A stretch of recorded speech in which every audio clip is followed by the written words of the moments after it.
Guys, പുതിയൊരു വീട്ടിലേക്ക് എല്ലാവർക്കും സ്വാഗതം. അപ്പം നമ്മൾ ഇന്നത്തെ ദിവസം ഫുള്ള് വീട്ടിൽ റെസ്റ്റാണ്. ഡീഹൈഡ്രേഷനൊക്കെ ആയിട്ട് ഹോസ്പിറ്റലിൽ പോയി ട്രിപ്പൊക്കെ ഇട്ട് കംപ്ലീറ്റ്ലി വീട്ടിൽ റെസ്റ്റായിട്ട് ഇരിക്കുകയാണ്. പക്ഷെ അമ്മ ചെറിയ പണി തന്നിട്ടുണ്ട്. രാവിലെ എണ്ണിച്ച് എൻ്റെ കൂടെ പറഞ്ഞ് തേങ്ങ വെയിലത്തിടാൻ പറഞ്ഞിട്ടുണ്ട്. തേങ്ങ വെയിലത്തിട്ടുണ്ട്. അടുത്തൊരു ടാസ്ക് പെൻഡിങ്ങിലാണ്. ഈ താമരയിൽ വെള്ളം ഒഴിക്കണം. അതുകൊണ്ട് കഴിഞ്ഞാൽ വീട്ടിൽ പണി കഴിഞ്ഞു. ഇനിയാണ് മെയിൻ തിങ്. ഫ്രണ്ടിൻ്റെ ബർത്ത്ഡേ ആണ്.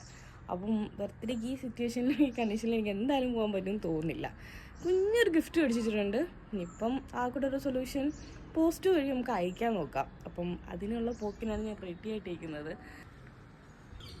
അപ്പം ഈ ടാസ്ക് കംപ്ലീറ്റഡ്. ഇനി നേരെ ഓഫ് ടു പോസ്റ്റ് ഓഫീസ്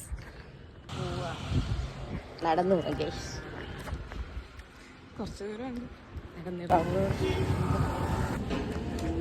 അങ്ങനെ ഒരുവിധം കഷ്ടപ്പെട്ട് അഡ്രസ്സൊക്കെ കണ്ടുപിടിച്ച് വേറെ ബാഗിലൊക്കെ ആക്കി പൊതിഞ്ഞ് കെട്ടി സേഫായിട്ട് കൊടുത്തിട്ടുണ്ട്. ഇനി അവിടെ എത്തോ ഇല്ലയെന്ന് ദൈവം തമ്പുരാൻ അറിയാം. വരുന്ന വഴി അങ്കിളുമാരുടെ കഥയൊക്കെ പറഞ്ഞ് വീടെത്തി. അപ്പോൾ ഇന്നത്തേക്ക് ഇത്രയേ ഉള്ളൂ. ബൈ.